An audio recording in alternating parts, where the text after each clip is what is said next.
tonight on this edition of ATV News. There is a mix of us, but that's the important thing behind it. Many people in Cache Valley gathered for a protest. We will tell you where and why coming up.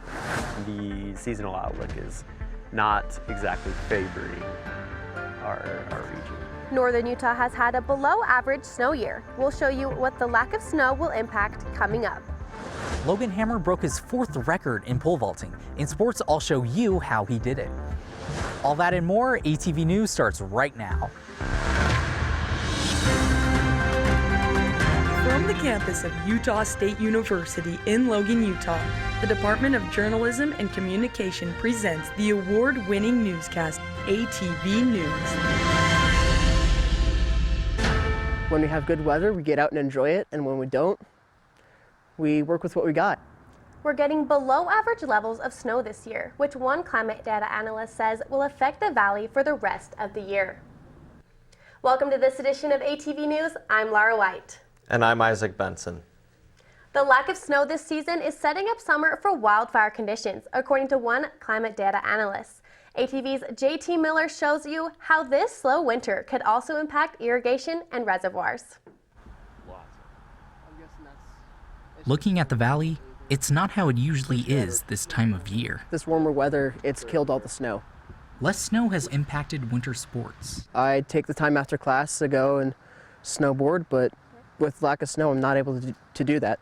The foothills are bare, the snow is spotted through the mountains, and in the valley there is visible grass and dry sidewalks. There's definitely cause for concern. Climate data analyst Casey Olson says we started the snow season off well in November, but that changed in January. We get these grazing, what we call short waves, that are really just these small disturbances in the atmosphere that don't really bring much precipitation. Olson says northern Utah's total accumulation for the snowpack is slightly below average, but our snow depth or snow density is very below average. The mountains, that's where we look for the bulk of our water content for our reservoirs. When the landscape doesn't get as much water, like what the situation is right now, where the valleys are just not getting anything, it puts more of a demand on irrigation. You can see where the snow is hitting my boots right now, but Olson says last year the snow would be hitting right here at the top of my boot, which would be about 12.2 inches. Another impact from the lack of moisture, grasses that dry out. A primer for wildfire. Then the fires, that just goes up super quick because the water content in that vegetation is very low. But recent storms could change that. With more snow, it means I can get out and enjoy the outdoors, but speaking as a resident of Utah, it means more water throughout the rest of the year. JT Miller, ATV News. Climate data analysts say they're hopeful the last 2 months of the season brings more precipitation.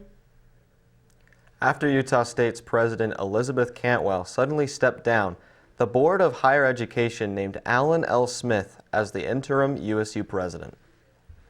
Alan L. Smith has served as the dean for USU's College of Education and Human Services for the past 4 years, since 2021. Smith has more than 24 years of experience in academia. In a statement to ATV News, a USU spokesperson says the Utah system of higher education will lead the search for the university's next president. Hundreds gathered in a protest on Monday at the Cache County Administration and Visitors Bureau after a series of executive orders have changed immigration policies. Many protesters came with speeches, prepared and were ready to talk about many widespread issues, including immigration, the transgender bill, and democracy. The protest was organized by Logan resident Jack Green on the day of national protest. This is a national protest day for whatever you choose to protest related to the current administration. And there are many things out there. I've seen many protests in the last few weeks. Many protesters at the protest supported what they believe in and what they feel is right. The people of all ages who came out to protest are hoping their voices will be heard and hope for change in the future. Joining us at the desk is Paige Taylor with ATV Weather. So Paige, how is the weather looking? Yeah, it looks like we definitely have some stormy and rainy conditions coming up. Legacy Fields is covered in snow. The current temperature is 39 degrees. Engineering Week is in full swing on campus. We'll take a look at Pinewood Derby, race that started it off. Hello, parents and prospective freshmen of Utah State. You seem tense. Please take a load off. Here at Utah State, we know the value of balance in student life. Balance. Balance. Balance. Utah State student housing, a balanced way of life.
I'm Paige Taylor. Let's take a look at our East Coast. We've definitely got some stormy and rainy conditions over here blowing on in over from the Midwest.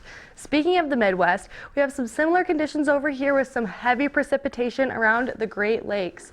Let's take a look at our state radar. Looks like we've got some significant cloud coverage covering Cache Valley and Salt Lake City. Will we need to pull out our snow shovels? Let's find out in our 7-day forecast. All right, we got a steady incline throughout the week this week, starting with a low 40s and then ending up in the mid 50s. We've got some snow Wednesday, Thursday, and then some slight precipitation towards the end of the week. You're all wrapped up on ATV weather. Back to you at the desk. Thanks so much. A Pinewood Derby kicked off Engineering Week on campus Tuesday afternoon. Utah State students and community members competed in a Pinewood Derby-style race in the engineering building as part of E-Week. A wood race track created by engineering students was on the ground in the front hallway of the building. All of the cars had different design, color, and along with a name. The fastest car was known as Jeff. A control panel was set up to record times and data for the department. The Derby and the catered Aggie ice cream brought in a crowd to watch the racing.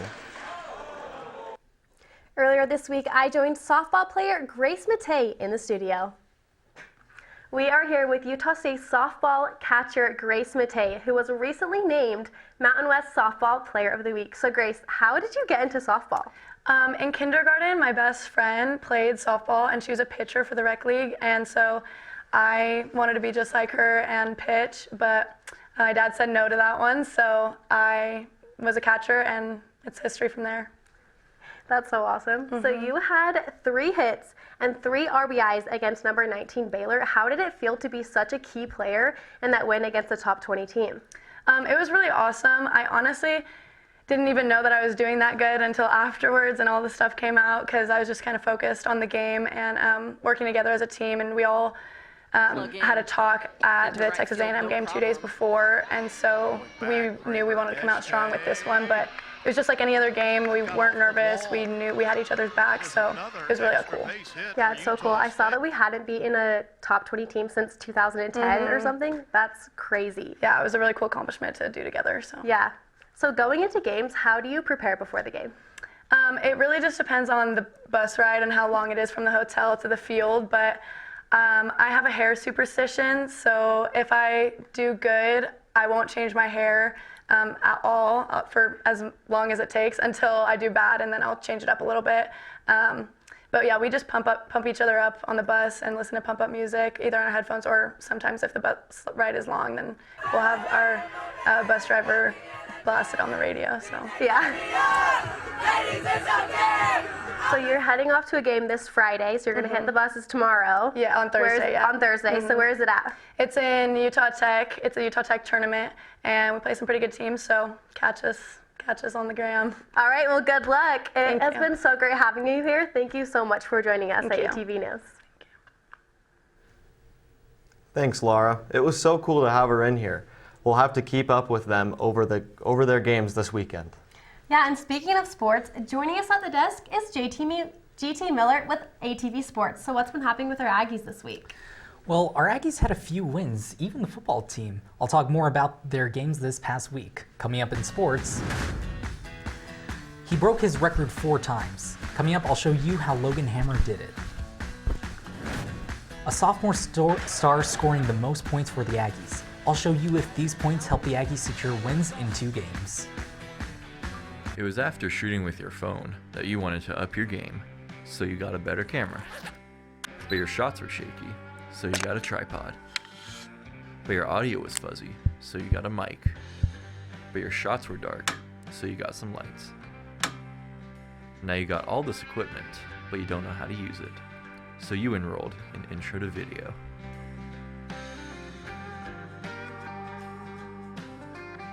I can't help but think of forever when I think of you. In dreams and in love, there are no impossible. If I know what love is, it is because of you. You are my heart, my life, my one and only thought. I know that I'm falling in love with you. That's Bistro, The Junction, Noni's Cafe, USU Dining Services, love you can buy. I can't help. Getting some good looks here. Sophomore Mason Falslev makes this layup and brings out the energy at the Spectrum during the game against Colorado State last Tuesday. He scored the most points for the Aggies this game and against New Mexico. Welcome to ATV Sports, I'm JT Miller. You'll be hearing a lot more about Mason Falslev soon. In the meantime, Logan Hammer is keeping his promises. He told us on set last week he hopes to break more records. Well, on Friday, he did just that. Hammer cleared 18.4 feet at the Tyson Invitational. This is the 4th time Hammer broke his own record, which previously was 17.6 feet. Hammer placed 2nd at the Invitational. He's tied 6th overall in the nation for pole vaulting and ranks as the 3rd best in Mountain West history. America First Credit Union named him the Student Athlete of the Week for his performance. This is the 4th time they've recognized him this season. The Aggies were busy over the long weekend. On Sunday, they took on the New Mexico Lobos in basketball. In the first half, the Aggies had the lead. Check out this layup from Falslev, who had a game high of 27, the most points from any player across both teams. He also had a season high of 5 steals this game. The Lobos would later catch up to the Aggies. This 3-pointer from Lobos junior Philip Borova-Cannon is one basket that closed the gap between them and the Aggies. Even with this final layup from Lobos junior Donovan Dent, the Aggies maintained the lead as they closed out the first half. The second half is where the Lobos make their comeback. Donovan delivers another layup to close the gap. Then later the Lobos take the lead and fight to keep it. Just watch Donovan as he lays down this 3-pointer. This was an important game for Donovan as he had a season high of 40 minutes in the game. With 4 seconds on the clock, Falslev makes this last basket for the Aggies with this 3-pointer. But it wasn't enough. Donovan shoots 2 free throws, ending the game Aggies 79, Lobos 82. With this close loss, the Aggies are 2nd to New Mexico in the Mountain West Conference. This comes just a few days off after a big win for the Aggies against Colorado State. Check out these 2 back-to-back 3-pointers from, you guessed it, Mason Falslev. He scored 16 points for the Aggies in this half and also scored the most points overall with 22, 5 less than his overall high against New Mexico. Sophomore Carson Templin also delivered 2 notable baskets in the first half, which gave the Aggies a 20-point lead just 7 minutes into the game. Rams freshman Kyle Jorgensen started making 3-pointers like this one to catch up to the Aggies. Then 5th-year student Nick Clifford delivers this final basket, which brought the score Rams 30, Aggies 45. In the second half, senior Aubin Gadaretse gets his time to shine as he delivers 3 back-to-back dunks for the Aggies, bringing them to a 21-point lead. Gadaretse scored the second most for the Aggies with 16 and went 7 for 7, making every basket he went for. He was the only player that game to do so. The rest of the game, the Rams and Aggies go back and forth. The final score was Rams 85, Aggies 93. Utah State takes on San Jose Spartans tonight at 7:30. Then the San Diego State Aztecs on Saturday at the Spectrum. In softball, the Aggies challenged 3 universities to 5 games. They won 4 out of the 5, losing only once to Cal Baptist University. They're currently ranked 5th in the conference. In tennis, the Aggies had a clean 4-0 sweep against San Diego State. They're currently ranked number 1 in the Mountain West Conference. Their next match will be against the Denver Pioneers on Friday. NFL scouting is already calling up some of our Aggies. Senior wide receiver Jalen Royals was invited to this year's NFL Scouting Combine. Royals is one of 8 Mountain West players from the 329 selected. He will compete in a series of drills and interviews with NFL head coaches. The other athletes include 2 from Boise State, 2 from UNLV, and 1 athlete from Colorado State, Nevada, and San Jose State. While playing for Utah, Royals caught 126 passes for 1,914 yards and 21 touchdowns. He's tied for the most touchdowns in school history, 12th for the most receiving yards, and 16th for the receptions. The last time the NFL invited an Aggie to the Combine was Jordan Love back in 2020. The NFL Combine starts Monday the 24th and will run for a week. With that, you're all caught up here on sports. Thank you for watching this edition of ATV News.